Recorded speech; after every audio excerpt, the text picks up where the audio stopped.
So we're continuing on today by looking at our first case study in critical thinking, rhetoric, and logical argumentation. Last time we looked at chapter 1 of this book, The Problems of Philosophy by Bertrand Russell. And what Russell's trying to do here is give people an introduction to what philosophy is, the kinds of questions it asks, the kinds of potential answers it provides to these questions. He made a number of important points for us that are central to philosophy that we looked at last time. One, there is a distinction between appearance and reality. That is, our mental representations of things, our ideas of what the world is like, are different than what is actually out there.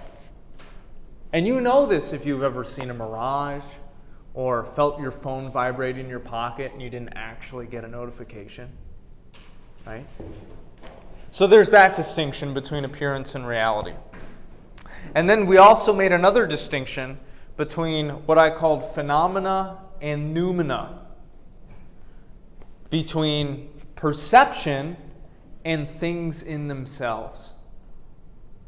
We presuppose that our perceptions actually represent what's out there.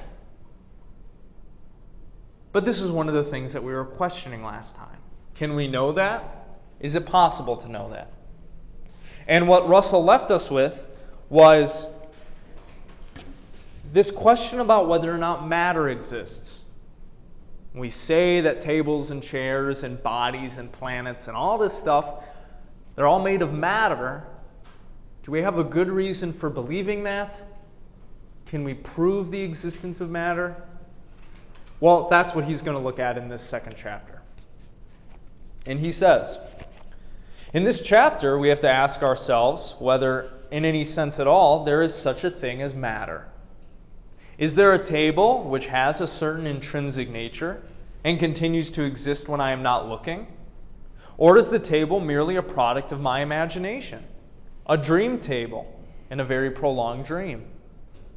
This question is of the greatest importance. For if we cannot be sure of the independent existence of objects, we cannot be sure of the independent existence of other people's bodies, and therefore still less of other people's minds, since we have no grounds for believing in their minds except such as are derived from observing their bodies. Thus, if we cannot be sure of the independent existence of objects, we shall be left alone in a desert. It may be that the whole outer world is nothing but a dream, and that we alone exist. This is an uncomfortable possibility, but although it cannot be strictly proved to be false, there is not the slightest reason to suppose that it is true. In this chapter, we have to see why this is the case. So, what is he arguing there? What's he saying? Why does it matter? Why does it matter that we try to determine if matter exists? Or to put it another way, why does it matter that we try to determine whether or not things outside of our own minds have their own independent existences?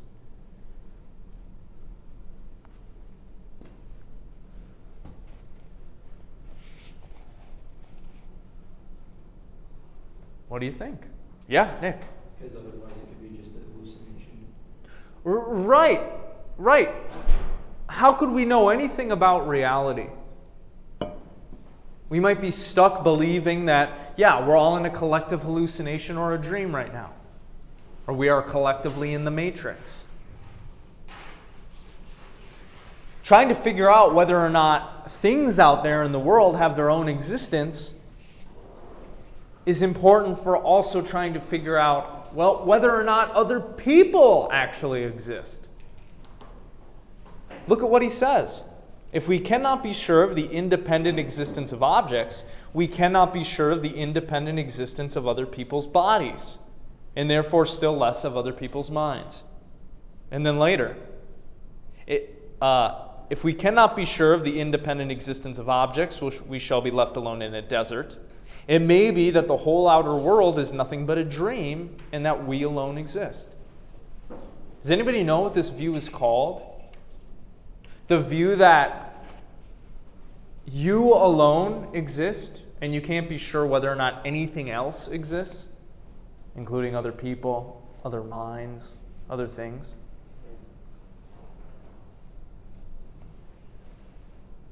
This view is known as solipsism. It's easy to become solipsistic once you realize the inherent problems in trying to justify that our subjective ideas actually represent what's out there. That problem might lead you to believe, well, the only thing I can be sure of is that I exist. I don't know if you exist or you exist. This view is known as solipsism. Before we embark upon doubtful matters, let us try to find some more or less fixed point from which to start. Although we are doubting the physical existence of the table, we are not doubting the existence of the sense data which made us think there was a table. We are not doubting that while we look, a certain color and shape appear to us, and while we press, a certain sensation of hardness is experienced by us. All this, which is psychological, we are not calling in question. In fact, whatever else may be doubtful, some at least of our immediate experiences seem absolutely certain. Why would he say that?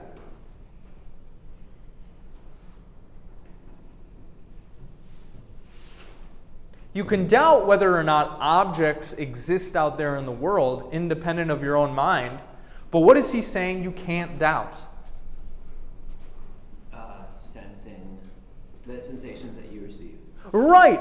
You can't doubt that perception is occurring. Right? Well, because you're perceiving right now and you're immediately aware of it. Right? You feel hardness against your butt, or softness if the chair isn't too bad. Right? You have a perception of of temperature. There are colors. You have perceptions of colors. Those things are immediately apparent to you. You can't doubt that you have those things. Maybe you can doubt whether you exist as an entity, but you can't doubt that perception is occurring. Okay, so at least we have that. Descartes, whom we're going to look at in this class, the founder of modern philosophy, invented a method which may still be used with profit, the method of systematic doubt. He determined that he would believe nothing which he did not see quite clearly and distinctly to be true. Whatever he could bring himself to doubt, he would doubt until he saw reason for not doubting it. By applying this method, he gradually became convinced that the only existence of which he could be quite certain was his own. He imagined a deceitful demon, that is, he used a thought experiment, who presented unreal things to his senses in a perpetual phantasmagoria. It might be very improbable that such a demon actually exists, but still it was possible, and therefore doubt concerning things perceived by the senses was possible. So he's bringing up a lot of ideas here. We're going to talk more about this when we look at Descartes. But Descartes starts his meditations by doubting everything. Why? Well, he realizes later in his life that he has just kind of taken it as a matter of faith that what people have been telling him his life have been true. He's trusted his educators. He's trusted his parents. He's trusted what the government and society has told him. But what does he realize? How can I know anything and how can I justify my views if I've never reflected on them? If I've just accepted what other people told me?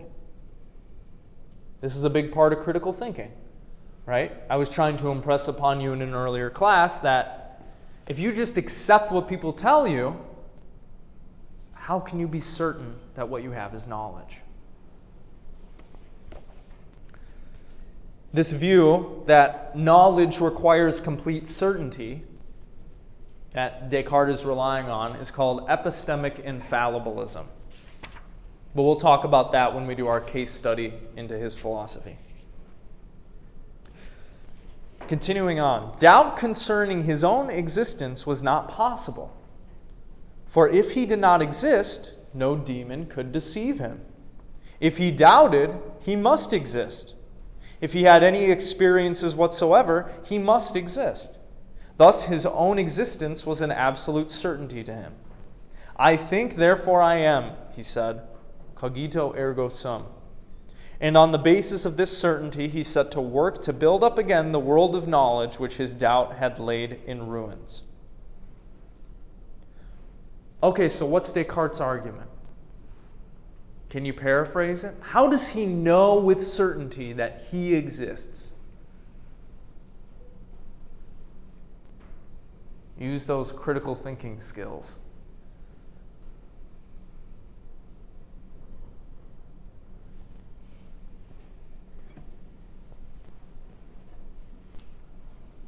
How could Descartes argue that he knows for certain that he exists?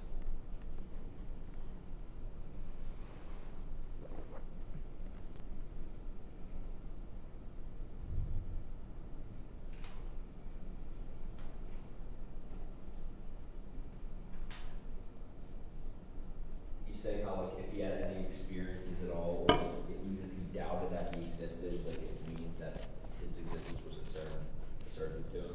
Right. Why? Can you explain that? I don't know, just like his like him thinking, I guess, like that, like him doubting himself that if he even exists proves that he exists because he's there to doubt himself. Exactly.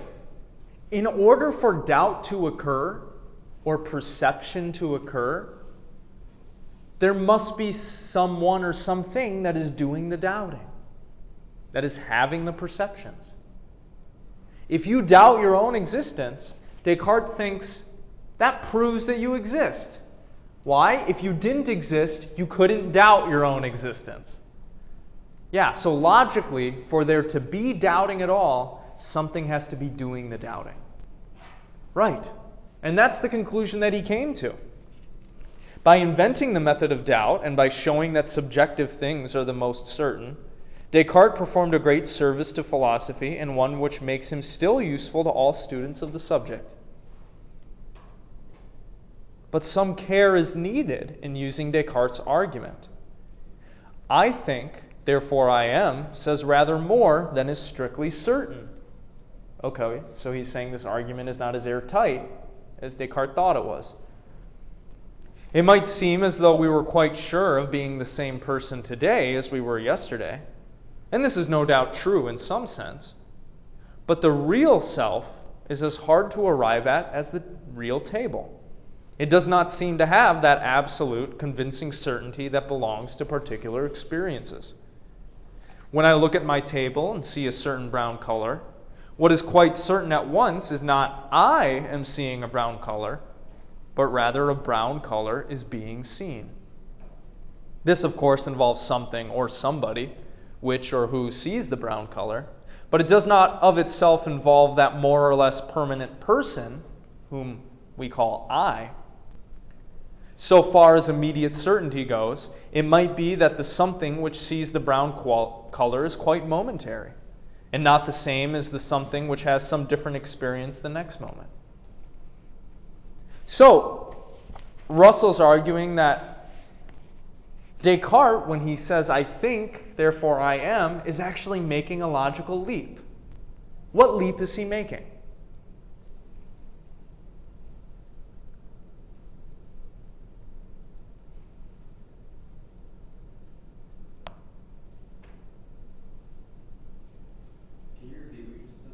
Yeah, Russell thinks that Descartes is making a logical leap when he thinks he's proven that I exist, he exists. What is that leap? What leap is he making?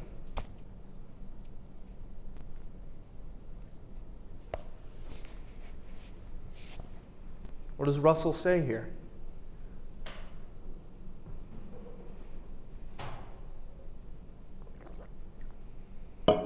Let me put it to you this way. Maybe this will become clearer. You're having perceptions right now, right? Let's pretend that you're doubting your own existence. Does that prove that you exist? That there is a thing called I that exists? A permanent thing that you are? Does the fact of perception prove that you have some sort of permanent personal identity? Russell's saying no, right? That's a leap.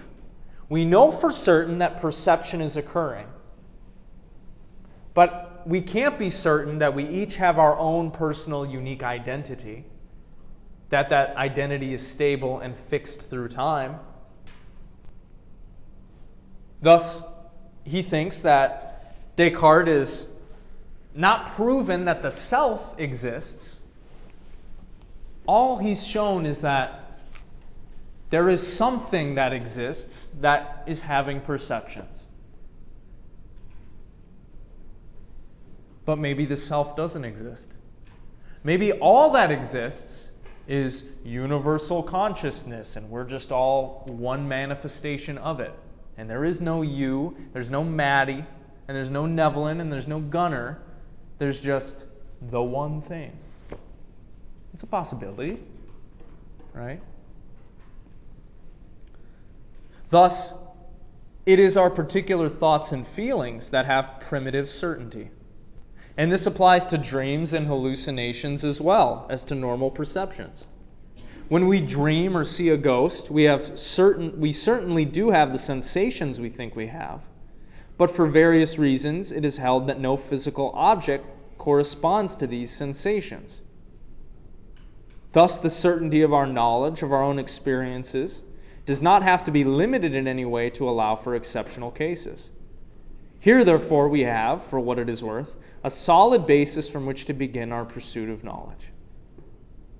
So, what he says there is, look, you can question what your ideas and experiences represent and what they mean. That is, you can be wrong in your judgments about what your perceptions represent, but you can't be wrong about having perceptions. You are experiencing color right now. You are experiencing sensation. Those experiences are certain, undoubtable. What is not certain is what you think those things mean. What you think those things imply about the reality that you live in. Does that make sense?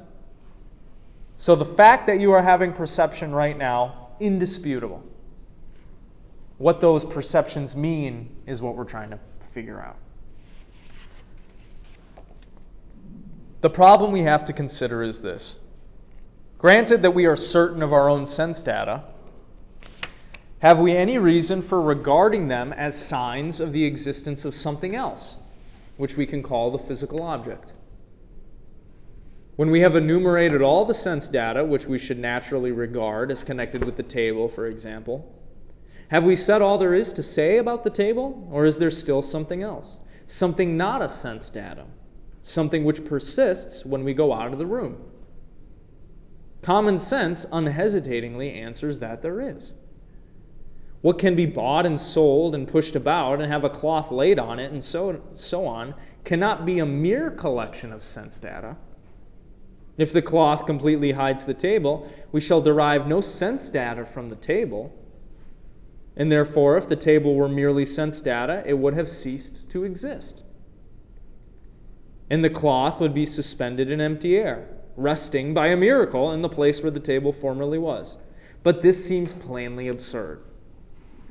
Whoever wishes to become a philosopher, however, must learn not to be frightened by such absurdities. Okay, so what does he argue for there?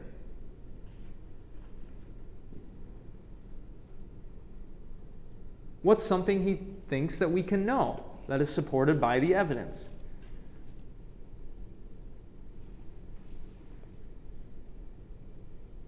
Use the table example if you want to. Yeah. He's saying that like even if the table isn't like visible or like to your eyes, I guess, like since you can't take sense data from it, like because of the tablecloths there, that like it doesn't exist is what like using like the previous like mindset, but he's saying that isn't true because it wouldn't be just a tablecloth suspended in empty air sitting there. Right. In other words, what he's saying is there is stuff in the world that has its own independent existence. This chair, it seems, based on our evidence, is not going to disappear when we leave the room. The chair has its own existence. The table, even if we're not sensing it, is still there. In other words, all of the stuff that we're seeing and experiencing is not just a subjective hallucination. Yeah. So he's just describing object permanence. Yeah, object permanence and the fact that the object's existence is not dependent on our perception. Yeah, which I guess is another way of saying that. Yeah, exactly. So common sense tells us object permanence is a thing. It would also seem that through this argument, we can also show that. Now, yeah, there are things outside of our own minds that exist. One great reason why it is felt that we must secure a physical object in addition to the sense data is that we want the same object for different people. When 10 people are sitting round a dinner table, it seems preposterous to maintain that they are not seeing the same tablecloth, the same knives and forks and spoons and glasses. But the sense data are private to each separate person. What is immediately present to the sight of one is not immediately present to the sight of another. They all see things from slightly different points of view and therefore see them slightly differently. Thus, if there are to be public, neutral objects, which can be in some sense known to many different people, there must be something over and above the private and particular sense data which appear to various people. Okay, so what do you think he's saying there? Could somebody rephrase that?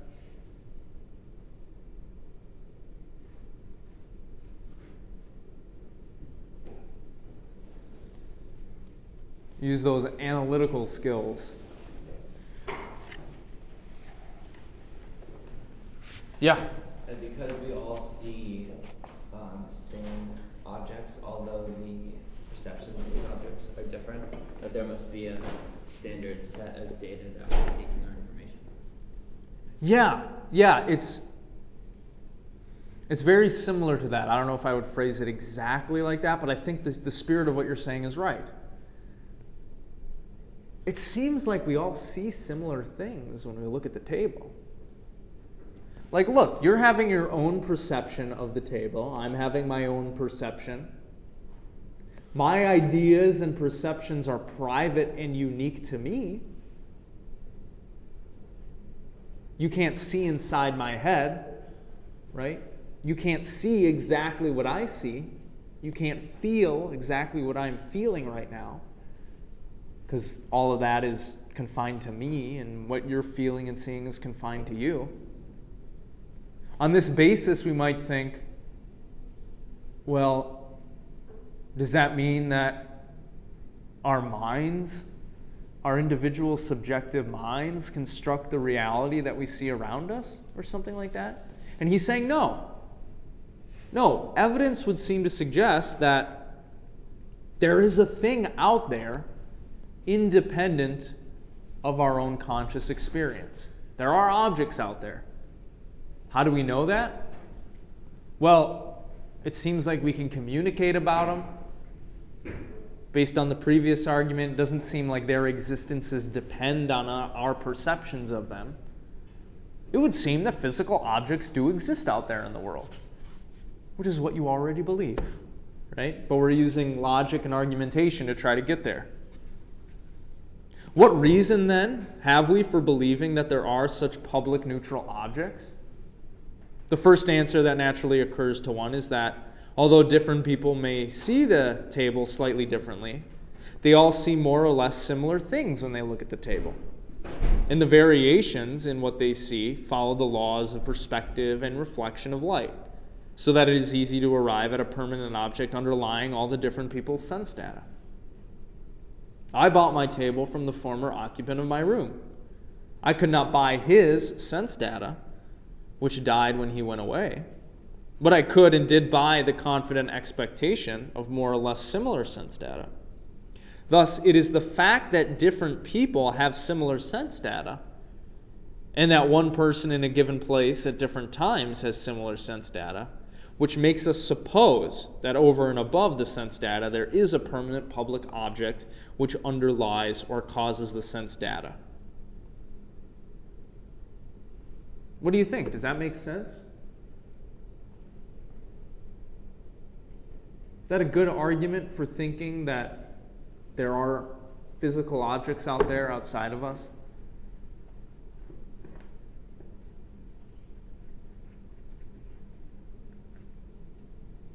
Seems to make sense, right? What do you think Russell's going to say, though? You're like, I have no fucking clue. I don't understand this guy at all. Well, let's see. Now, insofar as the above considerations depend on supposing that there are other people besides ourselves, they beg the very question at issue. Other people are represented to me by certain sense data, such as the sight of them or the sound of their voices. And if I had no reason to believe that there were physical objects independent of my sense data, I should have no reason to believe that other people exist except as part of my dream. Thus, and this is important, when we are trying to show that there must be objects independent of our own perception, we cannot appeal to the testimony of other people, since this testimony itself consists of sense data and does not reveal other people's experiences unless our own sense data are signs of things existing independently of us. So what's the problem? How come we can't prove the existence of objects because people have similar perceptions?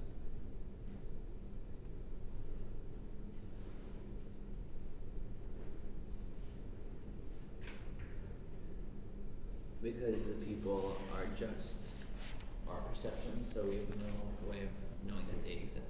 Right. If we say, look, you and I see something similar when we look at the table, we're already presupposing that you are something that has its own existence out there in the world, and that I am. But this is the very thing we're trying to figure out, right? If things have an independent existence in the world. So that's the issue.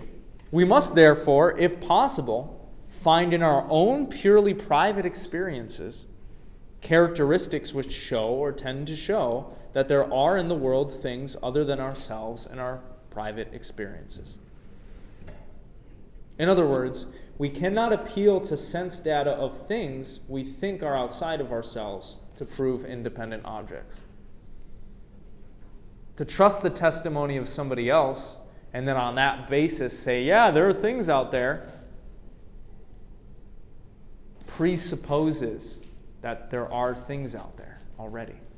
But this is the very thing we're trying to figure out. In one sense, it must be admitted that we can never prove the existence of things other than ourselves and our own experiences. No logical absurdity results from the hypothesis that the world consists of myself and my thoughts and feelings and sensations, and that everything else is mere fancy. In dreams, a very complicated world may seem to be present, and yet on waking we find it was a delusion. That is to say, we find that the sense data in the dream do not appear to have corresponded with such physical objects as we should naturally infer from our sense data. Okay, so he's saying a bunch of things there. Let's go back to the start of the paragraph. What does he say in that first sentence? What does he say about the existence of objects outside of our own minds? What can we not do? Can't prove it. We can't prove it. Yeah, what does it mean to prove something? Be 100% certain that it's real. Right, like demonstrate with 100% certainty, no doubts. He's saying we can't prove beyond all doubt that there are things that exist outside of our own minds. How come? How come we can't prove that? Everyone's perspectives are different, so nobody could agree on anything. Yeah, that might lead us to believe that, maybe this is all a mental construct or something. But it gets back to something we talked about last time. That we have no way of knowing that our perceptions are accurate. Right. Remember what we said last time? All we have access to are our perceptions. All we have access to, it seems, are the appearances of things, our ideas. How can we ever prove that there are things besides experiences and ideas, if that's all we have? And furthermore, how could we prove that our experiences and our ideas are actually reflective of objective reality outside of ourselves? It doesn't seem like we could prove it. Not like we could prove a mathematical theorem. Right? There's something about that, about geometric proofs, about mathematical proofs that are more certain.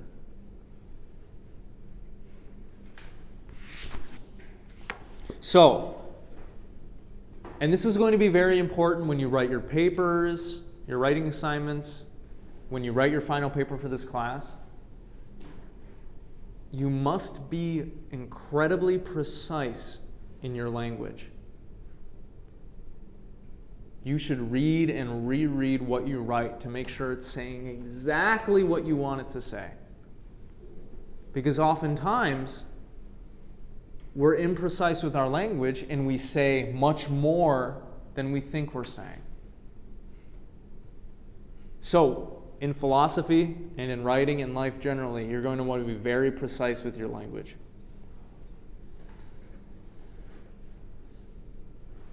Continuing on. It is true that when the physical world is assumed, it is possible to find physical causes for the sense data in dreams. A door banging, for instance, may cause us to dream of a naval engagement. But although in this case there is a physical cause for the sense data, there is not a physical object corresponding to it in the way in which an actual naval battle would correspond. There is no logical impossibility in the supposition that the whole of life is a dream, in which we ourselves create all the objects that come before us. It's possible that we're all living in a simulation, right? It's possible that we're all having a collective DMT-induced hallucination. It's possible, perhaps, that, like some Eastern religions say, all of what we experience is the world of Maya. It is the world of illusion. It is something like a giant game that God is playing with itself. None of those things are logical impossibilities. But Russell's going to try to support the commonsensical view, the scientific view. But although none of these are logically impossible, there is no reason whatever to suppose that they are true. And it is in fact a less simple hypothesis, viewed as a means of accounting for the facts of our own life, than the common sense hypothesis that there really are objects independent of us, whose action on us causes our sensations. The way in which simplicity comes in from supposing that there really are physical objects is easily seen. If the cat appears at one moment in one part of the room, and at another in another part, it is natural to suppose that it has moved from one to the other, passing over a series of intermediate positions. But if it is merely a set of sense data, It cannot have ever been in any place where I did not see it. Thus, we shall have to suppose that it did not exist at all while I was not looking, but suddenly sprang into being in a new place. If the cat exists whether I see it or not, we can understand from our own experience how it gets hungry between one meal and the next. But if it does not exist when I'm not seeing it, it seems odd that appetite should grow during non-existence as fast as during existence. And if the cat consists only of sense data, it cannot be hungry, since no hunger but my own can be a sense datum to me. Thus, the behavior of the sense data, which represent the cat to me, though it seems quite natural when regarded as an expression of hunger, becomes utterly inexplicable when regarded as mere movements and changes of patches of color, which are as incapable of hunger as a triangle is of playing football. So, what does the common sense picture of reality tell us?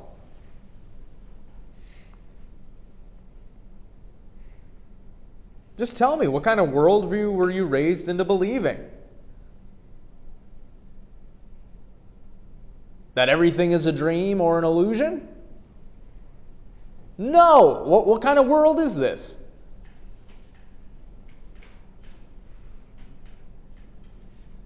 A world in which everything happens randomly? A world in which everything is a mental construct? No, what's the commonsensical view? Like everything in our world is real, I guess. Yeah, there's stuff out there that is real.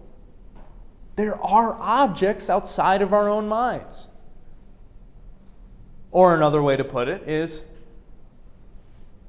there is an external reality out there that has its own properties, that has its own existence.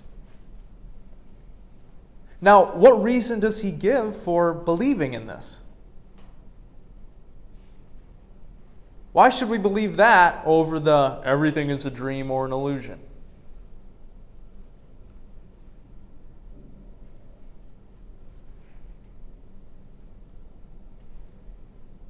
Yes? Because then there's no purpose anymore. Yeah, you might say that. Yeah. That's not the reason he gives, but that could be a reason. Yeah. Have y'all heard of Occam's razor?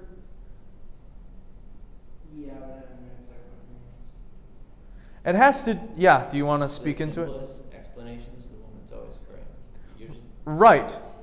Yeah, Occam's razor says, look, if you have two explanations of the world, and they both explain the world equally well, but one has less assumptions, that's the one that you should believe. That's the one you should go with. You don't multiply assumptions unnecessarily. Russell is saying here, the commonsensical view that there are objects outside of our own minds, that there's an external reality out there, that it is objective in some sense, it's the simplest explanation. It explains why we have perceptions, what causes them, why we have similar perceptions.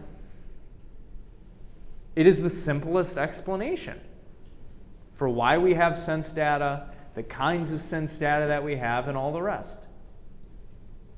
So, when we put it up against other views, it's the one we should accept because it's most parsimonious. Make sense? Yeah. Are you with him on that? Do you believe that it's the simplest explanation? I think a lot of you probably would.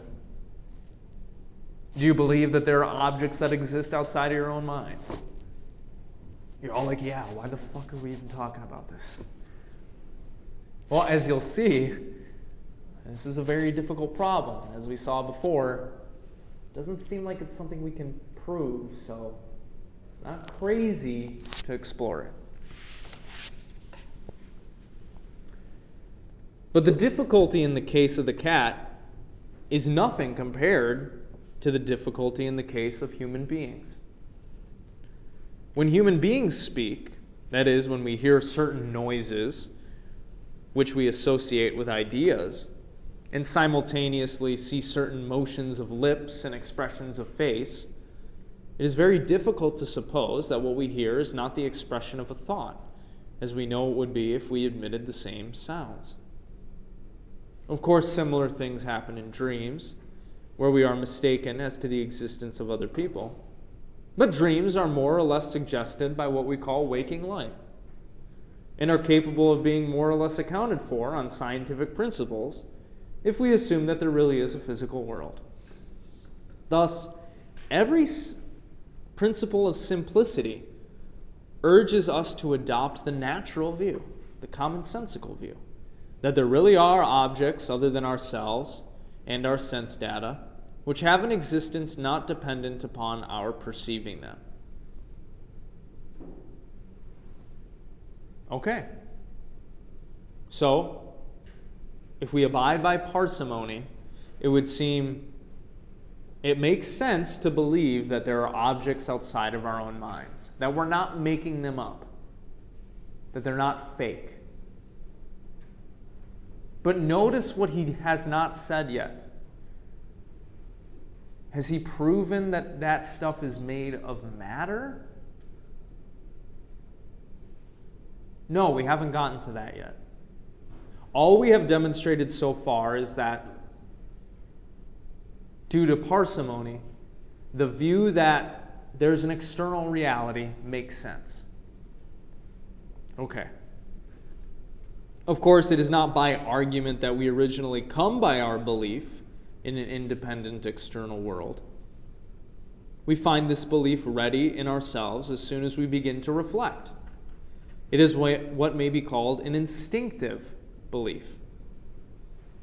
We should never have been led to question this belief, but for the fact that, at any rate in the case of sight, it seems as if the sense datum itself were instinctively believed to be the independent object.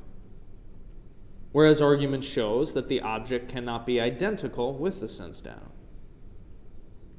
This discovery, however, which is not at all paradoxical in the case of taste and smell and sound, and only slightly so in the case of touch, leaves undiminished our instinctive belief that there are objects corresponding to our sense data. Since this belief does not lead to any difficulties, but on the contrary tends to simplify and systematize our account of our experiences, there seems no good reason for rejecting it. We may therefore admit, though, with a slight doubt derived from dreams, that the external world does really exist, and is not wholly dependent for its existence upon our continuing to perceive it. Okay, so what kind of belief does he call this view in external reality? What I word does he use? What kind of belief is it? Instinctive. What does that conjure up for you? When somebody says something is instinctive,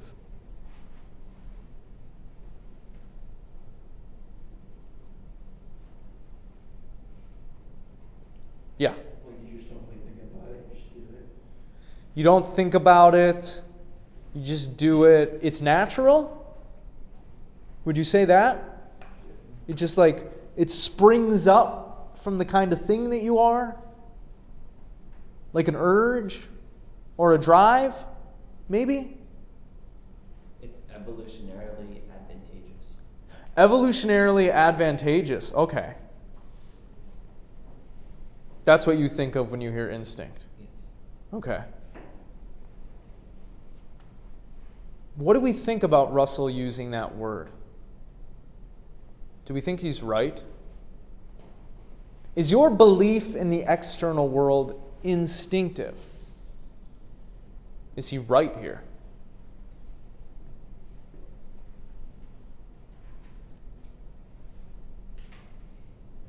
I think that in a way it could be, but when you're raised, you develop object permanence when you're little and stuff like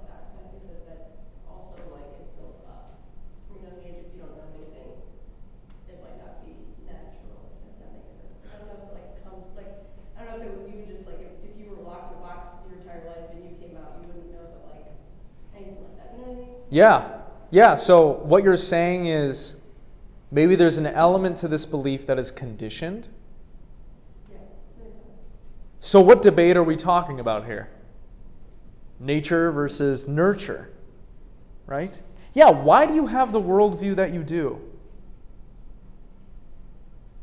Is your worldview just a natural product of what you are like biologically, chemically, evolutionarily?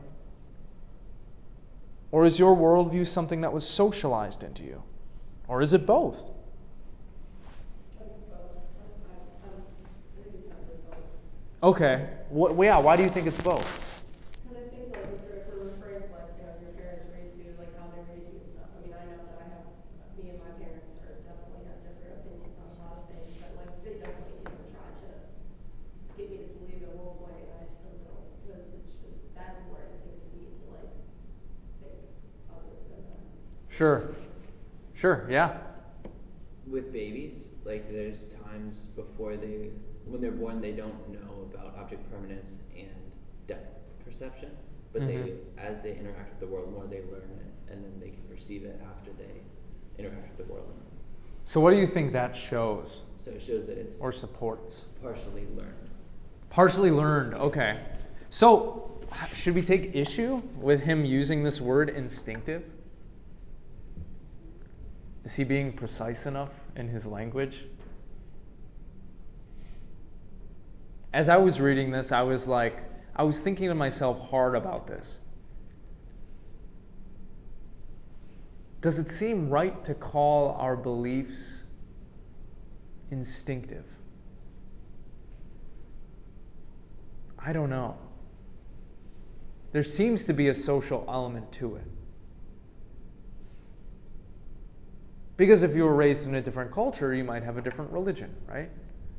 A different set of values, a different way of viewing the world. For example, if you were raised in India, you wouldn't have the exact same scientific worldview that we do here. It would have some other cultural and metaphysical and ontological assumptions. Not that it would be completely different, but generally speaking, the Eastern mind and the Western mind are not completely the same. So, I don't know, chew on that a little bit. The argument which has led us to this conclusion is doubtless less strong than we could wish, but it is typical of many philosophical arguments, and it is therefore worthwhile to consider briefly its general character and validity. All knowledge, we find, must be built up upon our instinctive beliefs. And if these are rejected, nothing is left. What is he saying there?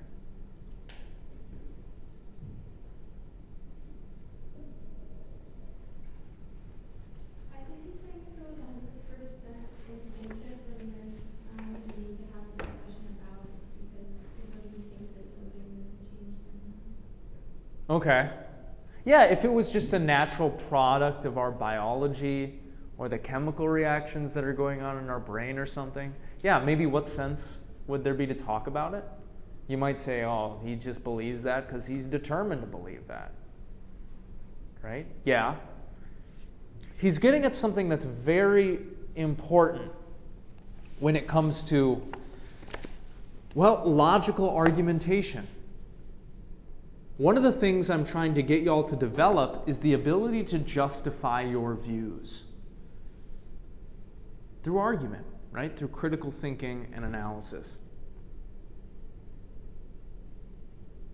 Whether you realize it or not, there are certain foundational beliefs that you have about the world. Foundational beliefs that you take to be valid in and of themselves. Can you think what one of these might be?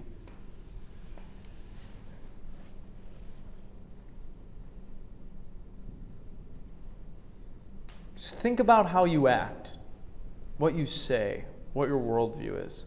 What is a belief that you have that you simply can't question?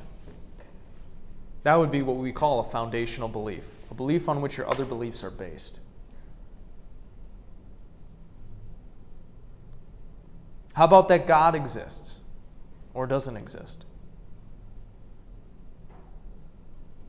How about the belief that your mind is working properly such that you can attain truth at all?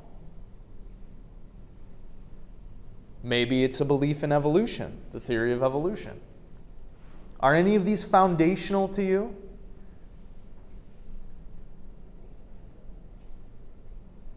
I would say God and the second one, about evolution, but the first one, And what were to happen if you did question that belief? I just I don't know, I do question it, but I feel like there's too much evidence pointing towards the fact that it's true rather than the fact that it's false. Okay. Well, what I'm trying to get at is everybody has these foundational beliefs, although our foundational beliefs are going to differ. If those beliefs if we doubt them too much, if we no longer believe in them, our world radically changes. Just think of somebody who has lost faith as they've gotten older. Or somebody who started off as an atheist and became a born-again Christian in their 20s. These kinds of foundational beliefs seem to be central and important with regards to how we see the world and move and act within it. Now, what Russell is giving us here is kind of an interesting picture. He says all knowledge must be built up upon our instinctive beliefs. And if these are rejected, nothing is left. But among our instinctive beliefs, some are much stronger than others, while many have, by habit and association, become entangled with other beliefs, not really instinctive, but falsely supposed to be part of what is believed instinctively. So what his words seem to me to be suggesting, and this is the kind of careful reading that you should do in this class, is there are things that we naturally believe. Some of those beliefs are stronger than others. All our other beliefs are built on those beliefs. If those foundational, natural beliefs are questioned, the whole thing dissolves. And it doesn't seem like we can know anything or say that anything definitively is the case.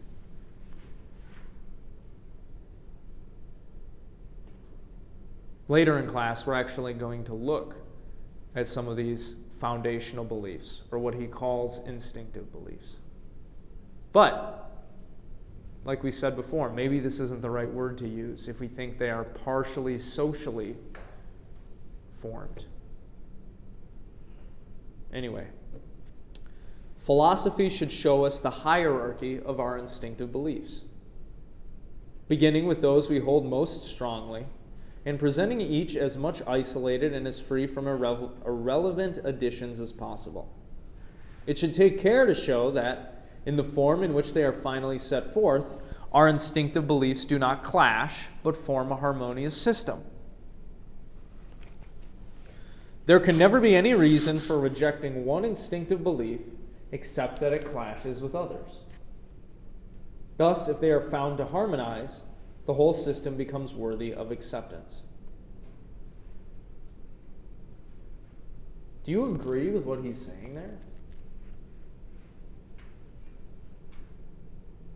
He's saying that, look, it's good to understand your beliefs, which beliefs hinge on other beliefs. Okay, so far so good. He says that our belief system should be coherent. What does that mean again? Yeah, none of them contradict each other. Okay, yeah, we want our beliefs to be coherent. If they contradict one another, we think we've gone wrong somewhere, right? But then he says, there can never be any reason for rejecting one instinctive belief except that it clashes with others. Do you agree with that? What he's trying to say is there's no justifiable reason to question your foundational beliefs unless some of your other foundational beliefs contradict it.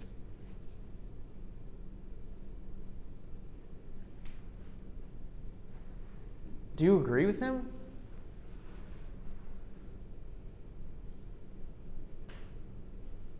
This is a very hard, meta-philosophical question. I'm not sure I agree with him. I think there might be reasons for rejecting a belief due to its inherent justifiability or unjustifiability. For example, and this is something we're actually going to talk about at the end of class, science is based on the idea that if we observe reality, we can come to know it. But what does science have to presuppose in order for it to claim that it has knowledge of anything? That our sense organs are working properly? That we are actually seeing what's going on? Could we ever know that? Could you ever know that your eyes right now are working 100% perfectly, such that you can actually see what's happening? Could you ever be sure that your reasoning faculties aren't mistaken? I'm not sure that's something that can be known, which poses a very interesting problem for our bodies of knowledge. But we'll come back to that. Okay. It is, of course, possible that all or any of our beliefs may be mistaken, and therefore all ought to be held with at least some slight element of doubt. But we cannot have reason to reject a belief except on the ground of some other belief. So we shouldn't reject beliefs willy-nilly, he says. Unless we have a good reason, then it makes sense to reject it or question it. Hence, by organizing our instinctive beliefs and their consequences, by considering which among them is most possible, if necessary, to modify or abandon, we can arrive on the basis of accepting as our sole data what we instinctively believe at an orderly, systematic organization of our knowledge, in which, though the possibility of error remains, its likelihood is diminished by the interrelation of the parts and by the critical scrutiny which has preceded acquiescence. This function, at least, philosophy can perform. That is, philosophy can help show us that whether our beliefs are contradictory, whether one belief is necessary for another belief, the relationships between them and stuff.